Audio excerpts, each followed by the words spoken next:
Vet aquí que una vegada hem arribat al programa número 200 de l'Hora del Conte. Gràcies a totes les emissores de la xarxa de comunicació local de Catalunya i Andorra, que han confiat en nosaltres. I, com no, gràcies a tots els col·laboradors que tan gentilment han posat la seva veu per fer realitat la fantasia dels contes. Tindrem dues noves històries per més menuts i una altra pels més grans.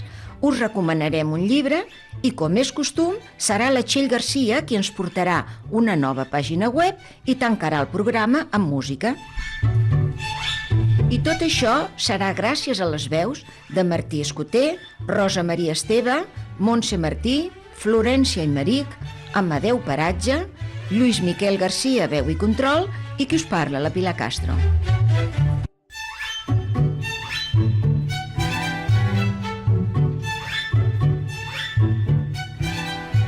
El segon conte d'aquesta setmana és Foguera nocturna, del llibre Et faré ballar la ment, de l'escriptor Miquel Florido Díaz, quintinenc polivalent que tenim el plaer de tenir avui entre nosaltres.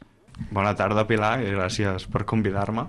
No, gràcies a tu per poder venir, que això per nosaltres és una gran satisfacció. Des de quan escrius? Soc conscient una mica en plan sèrio des dels 18, però bé, crec que vaig començar als 15 a escriure cosetes que em passaven pel cap. Però tu no et dediques exclusivament a escriure. No, no podria tampoc, almenys de moment. No podries viure, diguéssim. És una aspiració que tinc, Sí. però mai tampoc renunciaré a fer altres coses, perquè sóc polivalent. Necessito també fer diferents coses per sentir-me realitzat.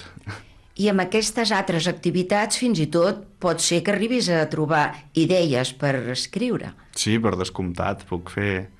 O sigui, soc informàtic, soc socorrista, també, monitor, tot i que això és menor, i ja m'aniré a treure un curs de sommelier, que dius, no té res a veure una cosa amb l'altra, però jo crec que tot em complementa com a escriptor. Tot suma, clar que sí.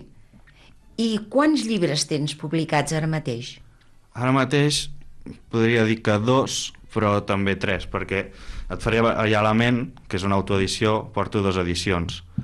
I l'altre llibre es diu La filla de la lluna i altres narracions, que és un llibre en el qual vaig guanyar un quart premi en un relat i em van publicar el relat en aquest llibre. És un llibre de 4 autors.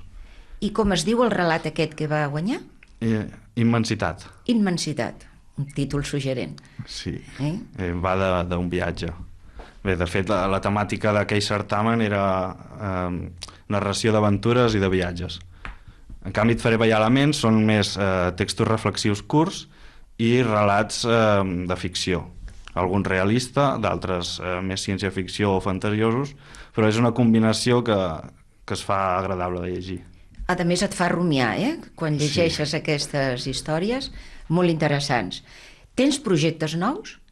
Sí, ara a l'abril, si tot va bé, pel que tinc programat jo, és treure Et faré dansar l'ànima, que és un successor espiritual de Et faré ballar la ment, que hi ha relats amb els quals van lligats amb Et faré ballar la ment. El que passa que el lector pot llegir-lo sense haver llegit el primer llibre, però qui hagi llegit el primer entendrà moltes més coses.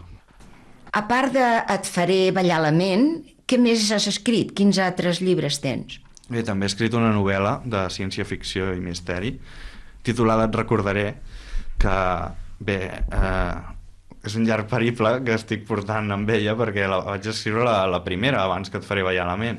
El que passa és que no me l'he autoeditat perquè vull que me l'agafi una editorial. I ara mateix està en mans d'una.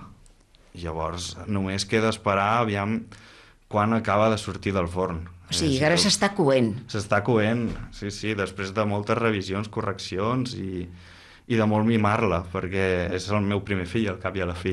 I li tens més carinyo que els altres, potser. Sí, jo sé que si surt endavant i si es promociona correctament, és una novel·la que agradarà molt i vull que arribi al màxim de lluny possible, que arribi a màximes llibreries i que la gent el llegeixi per entendre'l. Us en podeu buscar a les xarxes socials amb el nom de Et Recordaré, ja sigui a l'Instagram o a Twitter o a Facebook. Sí, estareu informats dels meus projectes. I de totes les novetats que vagin A arribant. vegades vaig penjant fragments del que estic escrivint. Llavors us podeu fer la idea de sobre què anirà o de si us agradarà o què. I llavors ja tens més iniciativa per anar i comprar el llibre. Això també. Que això és important pels escriptors. Saber que existeix també. Sí, és un gran pas. Ara és imprescindible fer-se promoció per xarxes socials, si no, no existeixes. Bé, doncs t'agraïm molt que estiguis aquí, Miquel, i si et sembla podràs escoltar un trosset d'una de les teves històries. Bé, genial.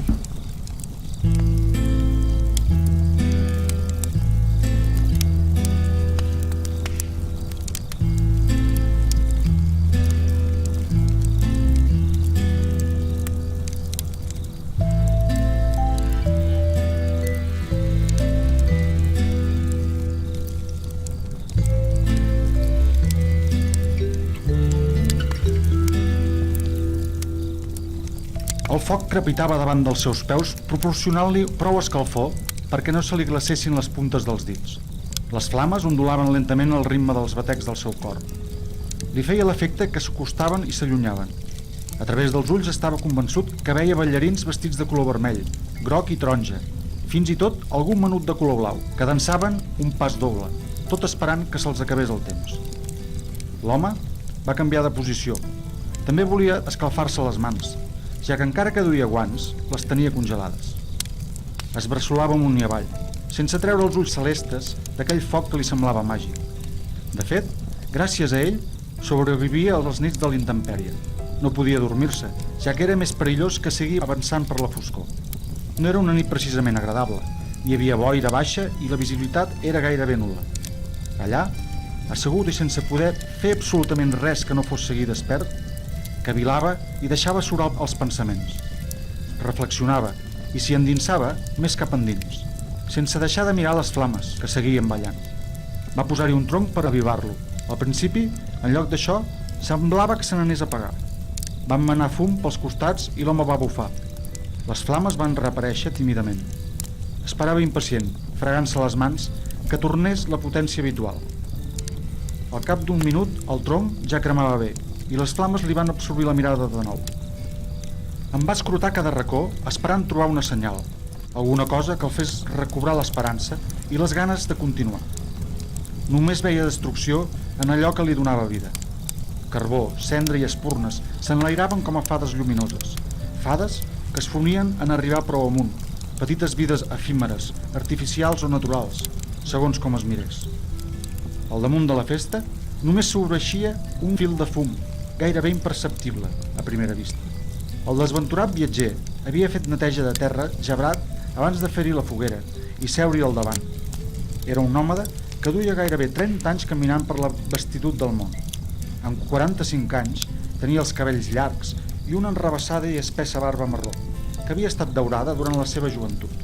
Anava vestit amb roba espellifada i desgastada, ja que gairebé feia un mes que no trepitjava un poblat. Sobrevivia. Era el que estava destinat a fer, sobreviure. Dels guants em va començar a sortir fum. La humitat de les mans estava desapareixent, però per precaució va apartar-les una mica de les flames. No volia pas incendiar-se, tot i que s'ho havia plantejat algun cop. Ja no recordava el seu nom, ni el volia recordar. Deuria ser a milions de quilòmetres de casa i durant aquests llargs anys s'havia dedicat únicament a caminar i intentar oblidar-ho tot. Sempre havia anat recte, sense aturar-se. Havia travessat valls, mars, muntanyes i, tot i això, encara no havia acabat de conèixer el món. Al seu país, ell i la seva germana eren coneguts i odiats. Tenien molts malnoms. Ni els sabia, ni tenia cap interès a saber-los. Només volia oblidar que havia tingut una germana. Volia oblidar tot el que el va passar per culpa del destí. Però se li feia impossible. El buit era l'immens sense ella. Volia creure que s'havia acostumat a viure així, però el foc li recordava que aquestes coses mai desapareixen del tot. El tronc seguia cremant i ja mostrava carbó pels costats més socarrimats. Li va començar a venir son. No volia dormir-se. Sabia els perills de dormir al costat del foc. Quan s'apagués seria un objectiu fàcil per als llops. El va mantenir viu al llarg de les nits fins que l'albada es va albirar a l'horitzó. Lluent i ple de vida, el sol va il·luminar el terra del bosquet i el gebre del seu voltant va començar a fondre's poc a poc. L'home va contemplar les brases per últim cop. Després d'alçar-se, va seguir caminant fins a trobar un arbre aïllat, ja fora del petit bosc, enmig d'un prat que oscil·lava entre el marró i el verd. Va reposar després d'una llarga nit finalment i es va dormir assegut a la falda de la soca, amb el càlid sol recordant-li, tant com el foc, que per molt buit que estigués per dins, seguia ben viu i seguiria sobrevivint com sempre havia fet. Qui sap si algun dia es trobarà amb la seva bessona, la qual també caminava sense aturador, esperant trobar un final digne per a aquells qui no disposaven d'una vida digna. Ningú li va destorbar el son i es va llevar al migdia, descansat i amb molta gana. Va menjar-se un tros de conill que havia sobrat del sopar i va seguir el seu interminable viatge endavant, sempre endavant.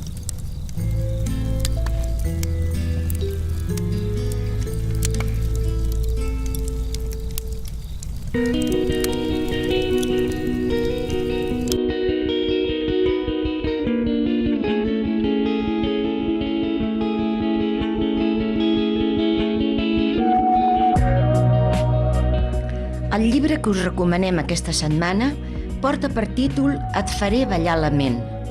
Quan una idea es converteix en projecte i aquest projecte es fa realitat, pot sortir un llibre tan especial com aquest, Et faré ballar la ment, que és un conjunt de relats curts i textos reflexius de collita pròpia, que han estat escollits i posats en un ordre adequat perquè el lector pugui gaudir-ne al màxim. El Miquel Florido Díaz, un quintinenc polivalent amb vocació d'escriptor, amant de la natura, de la tecnologia i de tota bona història, ja sigui novel·la, sèrie, còmic o pel·lícula. De professió informàtic i socorrista, guanyador de nombrosos premis literaris de relats curts.